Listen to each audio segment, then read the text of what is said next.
segunda a sábado, das 11h30 da manhã às 2h30 da tarde, Cooperativa Teia Ecológica, na Praça Coronel Pedro Osório, número 63, Pelotas.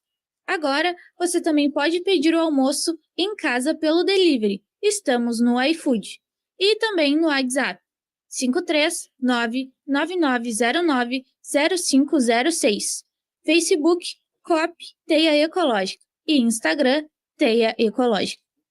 Queremos compartilhar este momento com você. Repleto de histórias e tradição, o Cartório Lorenzi renovou seu ambiente de trabalho para melhor atender seus clientes. Mais privacidade, conforto, acessibilidade e segurança alinham a qualidade do serviço que você já conhece à modernidade desse novo empreendimento. Endereço 7 de setembro, 151. Fones 32222203, 32254974. Cartório Lorenzi.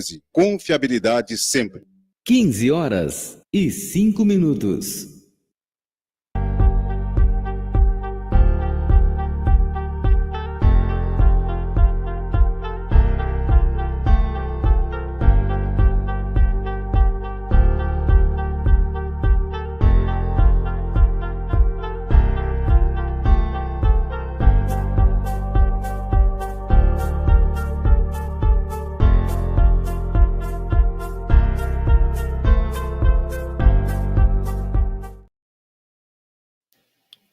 Crítica Revolucionária, Rádio Com 104.5. Na produção e apresentação, Jarbas Lázari, operação técnica, seu Zé Luiz. São tempos de dissolução, de desfazimento que vivenciamos. Aquilo que foi instituído por fazeres coletivos anônimos, que foram fazendo a história, tal como conhecemos, da modernidade dos últimos 100 anos ou mais, a constituição da sociedade moderna, industrial, capitalista, assalariamento, partidos de massa, movimento sindical, movimentos sociais, tal como vieram se configurando nas últimas décadas, expressões e gêneros musicais instituídos desde o final do século XIX, nas primeiras décadas do século XX, como o samba, o tango, o choro, que é anterior até, mais como modo de tocar do que como gênero musical propriamente dito, e outros tantos. A própria constituição do futebol moderno, como esporte popular de massas, nas primeiras décadas do século XX, tudo isso e todas as utopias da modernidade estão se desintegrando e se dissolvendo. Estão se transformando em outra coisa. É época de mutações, como diria o pesquisador Adalto Novaes. Mutações profundas na historicidade, no modo de configurar e representar o tempo. O tempo, no sentido da modernidade, que foi tramado com a nacionalização, ou seja, a configuração de culturas populares que se propunham como nacionais. Toda essa visão, toda essa constituição de imaginários coletivos vem perdendo o lastro histórico. São utopias profundas que marcaram o campo político da direita à esquerda, na modernidade industrial. Tudo isso que dava um sentido, um norte à vida de milhões. Palavras como socialismo, comunismo, liberalismo, elas vão sendo invertidas e vão sofrendo o impacto de processos de destruição da base histórico-social de suas realidades. O projeto ou os projetos utópicos ou projetos revolucionários que marcaram os séculos XIX e XX, hoje se veem desafiados por essa dissolução de sentido e de realidade tão profunda, causada seja pela dinâmica desmedida das relações capitalistas, que tragam tudo, que destroem sentido, seja, por outro lado, por novas formas coletivas de reinvenção de religiosidades, os novos cristianismos, o neopentecostalismo, que vem desafiando a própria hegemonia histórica que constituiu a formação brasileira do catolicismo. Então, a conjunção de diferentes processos, diferentes movimentos históricos, vem destruindo essa fisionomia que nos marcou profundamente. Desde os anos 70 e 80, esse processo, designado por muitos como o novo capitalismo neoliberal, a própria digitalização, a configuração de novos mundos nesse sentido, vem destruindo aquela referência histórica do mundo moderno. As ruínas que marcaram essa travessia pelo capitalismo industrial, hoje se tornam mais intensas, pelo menos na sua presença simbólica. Basta lembrarmos cidades como Dallas, que foi centro da indústria automobilística norte-americana. Ou lembrarmos o que foi o movimento operário, nas suas diferentes dimensões. Formas partidárias ligadas e articuladas ao movimento operário. No caso brasileiro, a gente poderia pensar no passado, antes do golpe de 64, o PTB, o Partido Trabalhista Brasileiro, a criação de Vargas. Por outro lado, o próprio Brasil da era Vargas. Mais do que a promessa ou o desafio de Fernando Henrique Cardoso de acabar com a era Vargas, ela se vê, vamos dizer, desconstituída pelos processos capitalistas dos últimos 30, 40 anos. Também, a gente falando de partidos de massa, falei do PTB, que surgiu a partir da década de 70 na luta contra a ditadura, como a própria CUT, o PT, o Partido dos Trabalhadores, o Movimento Sem Terra e outros movimentos populares, toda essa cultura política que sofreu transformações decisivas ao longo das décadas de 80 e 90, ao mesmo que ia surgindo e ia se transformando, ou seja, se havia uma promessa democrática radical, emancipatória nessas criações, elas vão se tornando formas de lutas dentro do próprio sistema e não tendo mais potencial de ultrapassá-lo, mas elas próprias vêm perdendo o lastro político histórico com essas transformações radicais. O futebol brasileiro, efetivamente, já não tem mais o mesmo apelo nacional. A própria seleção como símbolo desse futebol. O futebol vem sendo tragado por transformações profundas da sua própria economia política. Ou seja, a dinâmica do esporte, a dinâmica socioeconômico-política do futebol profissional levou com que a Europa se tornasse central. São os grandes clubes europeus que vêm até apaixonando muitos jovens, muitas crianças no Brasil. A gente vê a gurizada não muitas vezes, não é nem com a questão da camisa local do clube de sua cidade, como aqui a dupla Brapel ou Farroupilha, é não ver com o Grêmio, Inter ou Flamengo, ou seja, o poder de atração de um Barcelona, de um Real Madrid, de um Manchester United, Manchester City, ou seja, essa dinâmica é tão poderosa que vem transformando a economia política do futebol.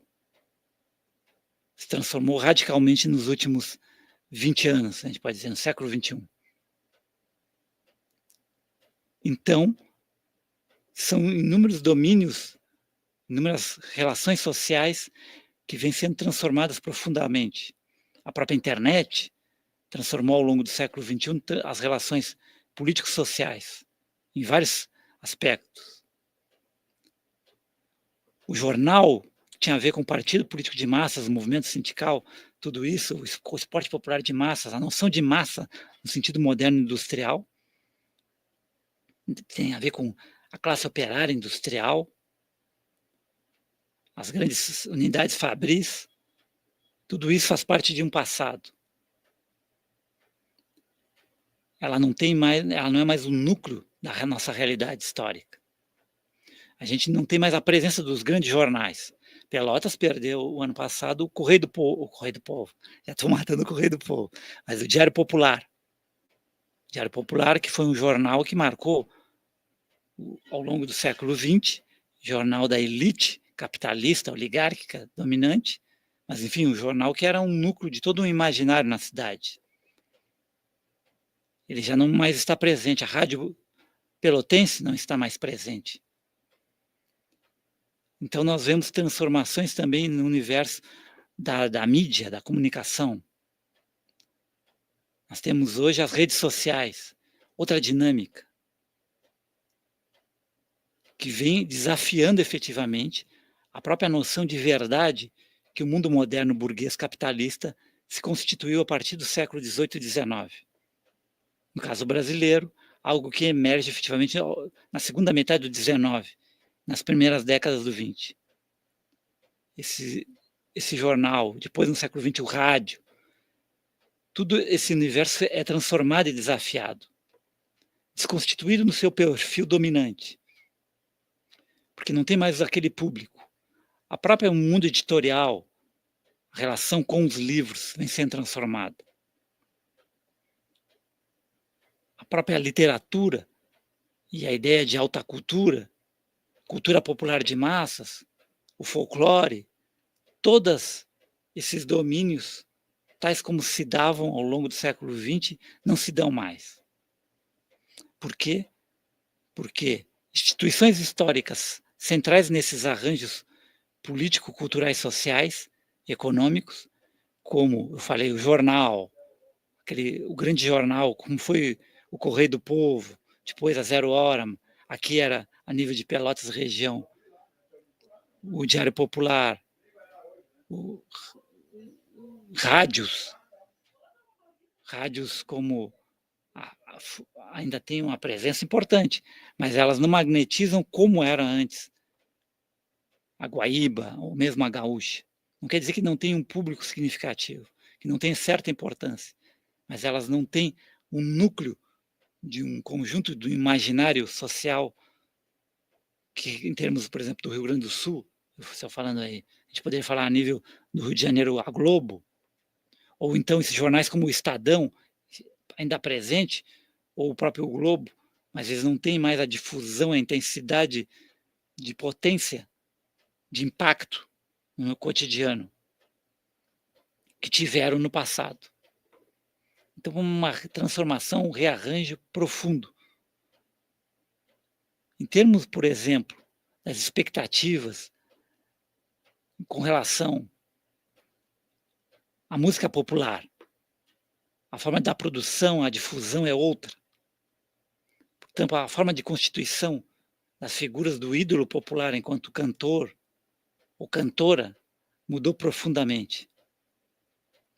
Os gêneros musicais que têm maior presença, as formas musicais, vamos dizer assim, que têm a maior presença na contemporaneidade são outras. O mundo da presença, vamos dizer, de maior difusão do próprio samba já não existe mais.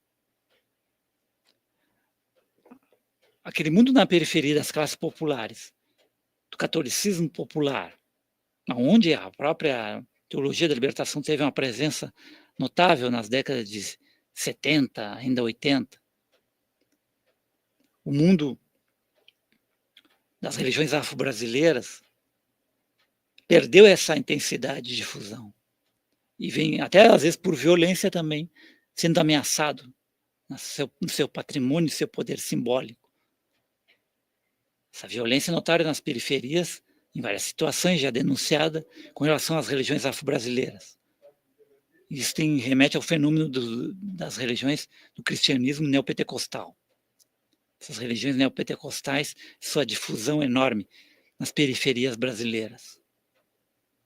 A viração, a perda, que já faz parte, claro que a gente não pode pensar em termos de como era o capitalismo industrial no centro, ou mesmo, por exemplo, comparando os melhores momentos da Argentina ou Uruguai com o nosso. O nosso sempre foi um capitalismo industrial onde o nível de exploração da força de trabalho muito mais intensa do que comparando, por exemplo, com o Uruguai. A pobreza muito menor. Claro que hoje mudou essa dinâmica comparando Argentina e Brasil, mas a pobreza era muito menor até o final do século XX na Argentina comparado com o Brasil. Isso mudou profundamente.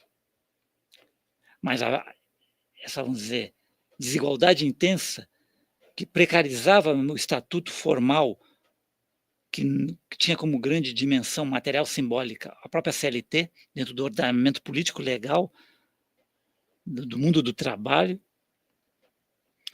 foi intensificada essa precarização. E, portanto, nós temos hoje uma dinâmica tal que o capitalismo no Brasil desconstitui ainda mais a empregabilidade, o estatuto que a CLT representava, expressava, dos direitos do trabalhador urbano em especial.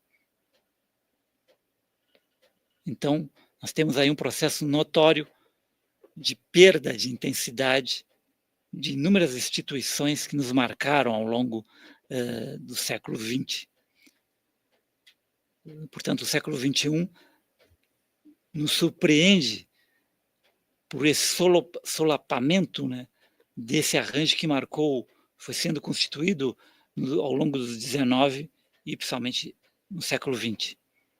Essas instituições do Estado Nacional moderno com a industrialização capitalista. A industrialização capitalista foi importante nessa periferia, no caso, que teve maior avanço e maior intensidade, sem dúvida nenhuma, a industrialização capitalista brasileira.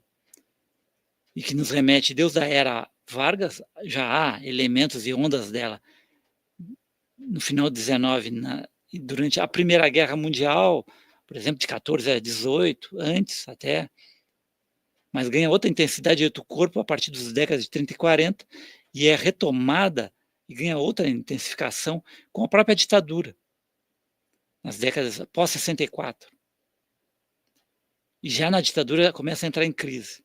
Crise que vai ser intensificada até por políticas do Estado Nacional, dentro da dinâmica do neoliberalismo, é um encontro de processos internacionais do capitalismo com processos nacionais, onde também tem políticas a nível do Estado, já desde o final da ditadura, e adentrando Sarney e principalmente Collor e Fernando Henrique Cardoso. A desindustrialização. E o Brasil virando uma grande plataforma, não só digital financeira, mas também o agronegócio. Perfil dominante dentro da economia política do capitalismo brasileiro. Então, se reconstitui o mundo do trabalho com intensa viração nas periferias, nas classes populares. Esse é o mundo do sertanejo, esse é o mundo do domínio do cristianismo neopentecostal, esse é o mundo de uma precarização e de uma dissolução de um estatuto da modernidade industrial, do assalariamento. Então, você não tem mais aquela trajetória numa empresa por anos e anos. Mesmo quem tem o curso universitário se vê envolvido em novas dinâmicas, onde em vários, inclusive na própria Europa Ocidental, você já não tem garantido o que antes havia saindo da universidade, uma empregabilidade. E são transformações profundas, decisivas, e que destroem também as bases políticas da centro-esquerda e da esquerda. Ou seja, o projeto revolucionário ligado ao socialismo em diferentes variantes não existe tal qual existiu no século XX mais. E esse é um desafio para aquelas esquerdas que ainda existem, que pensam e agem no sentido da emancipação efetivamente de todos os humanos. E temos também um novo desafio, que é o desafio da transformação das condições ecológicas, ou seja, o desafio climático radical, que ameaça as condições de vida da humanidade profundamente. Essa é uma realidade que as transformações do capitalismo industrial e das últimas décadas nos legam.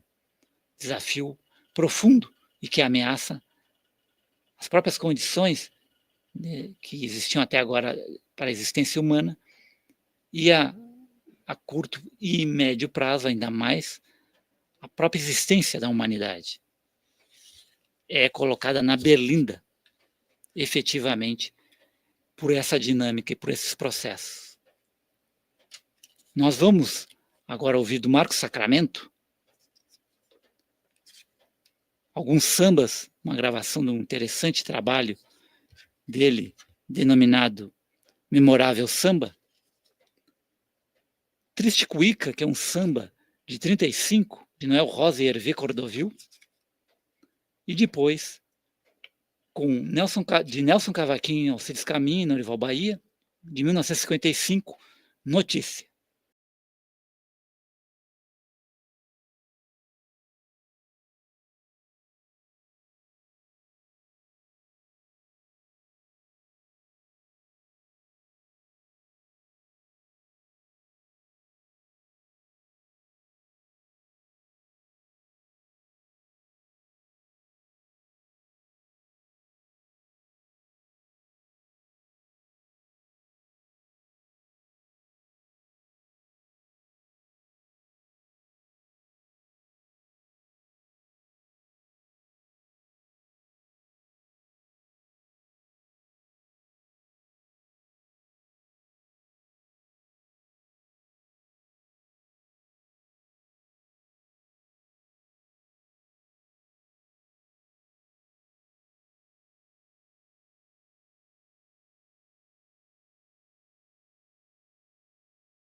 Programa Crítica Revolucionária, Radicom 104.5.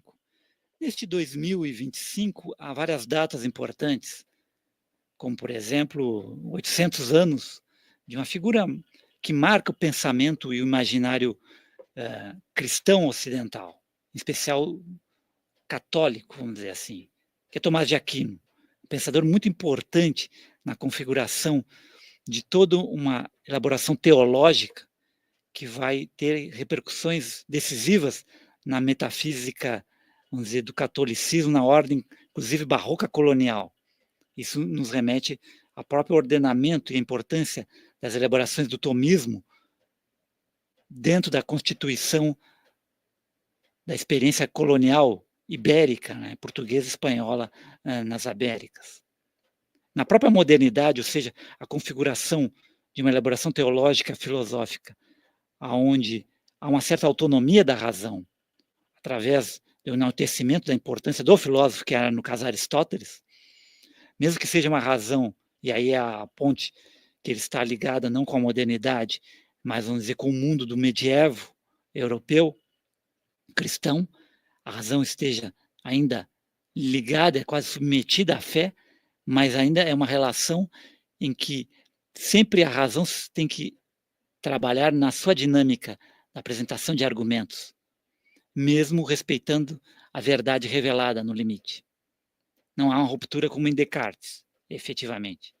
Mas outra data importante, inclusive amanhã, se não me engano, é o centenário, nascimento em 1925 na França, de Gilles Deleuze, um dos filósofos mais importantes do século XX, filósofo da diferença, um crítico da metafísica da identidade, que a gente poderia designar assim, de uma forma muito ampla, né, numa discussão filosófica, a metafísica platônica aristotélica, que elabora uma noção de substância e de essência, e, portanto, de identidade nuclear. Deleuze é um crítico em obras como Lógica do Sentido, Diferença e Repetição, que é a sua tese de doutorado de Estado, como era chamado antigamente, na França. Então, é um autor que também tem obras, O que é Filosofia, com Félix Guattari. Com Félix Guattari tem obra de 1972, O Anti-Édipo, uma crítica à psicanálise, uma obra muito rica, importante, instigante, Os Mil Platôs, que é uma obra também com diálogo com relação a Marx, intenso, por parte de Deleuze e Guattari. Então, é uma elaboração filosófica instigante de uma, vamos dizer, uma metafísica nucleada nessa noção da diferença, e uma metafísica que tem uma inspiração e um envolvimento profundo com Spinoza, filósofo judeu holandês do século XVII.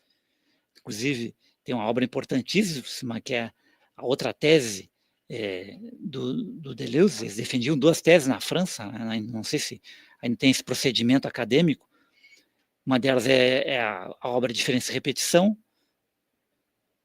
e a outra é a obra relacionada a Spinoza, do Deleuze. Eu citei Lógica do Sentido, a obra dele sobre o cinema também é muito importante. Ele tem a dobra Leibniz e o Barroco também, onde ele trabalha a questão da metafísica de Leibniz, filósofo alemão do século XVII para o XVIII, e a questão do conceito de dobra e o Barroco. Então é uma obra instigante e poderosa, e que nós vamos retomar em outros programas essa data, esse centenário muito importante. Outra data, aí já no outro universo da cultura popular, especificamente do futebol, é 50 anos de um time de futebol, de uma formação que marca a história do futebol brasileiro e ainda mais do futebol do Rio Grande do Sul. Provavelmente a gente pode dizer o melhor time, a melhor formação do futebol do Rio Grande do Sul. Melhor do que o Rolo Compressor de Tesourinho e companhia, melhor que o grande Grêmio de Oswaldo Rola, do Foguinho, treinado pelo Foguinho e de Ayrton e companhia. Eu me refiro ao grande Inter de 75, 76, bicampeão brasileiro, que chega em 76 ao Octa do Rio Grande do Sul, título até que se o Grêmio ganhar este ano, vai conseguir equivalente, portanto, se tornar equivalente ao Octa do Inter. Esse time de Figueroa, Falcão, Carpegiani, Manga, Valdomiro, Lula, treinado por o grande Rubens Minelli, esse time que é o mais extraordinário, provavelmente, da história do Rio Grande do Sul, e um dos mais extraordinários da história do futebol brasileiro, juntamente, é claro, com o Santos de Pelé, o Botafogo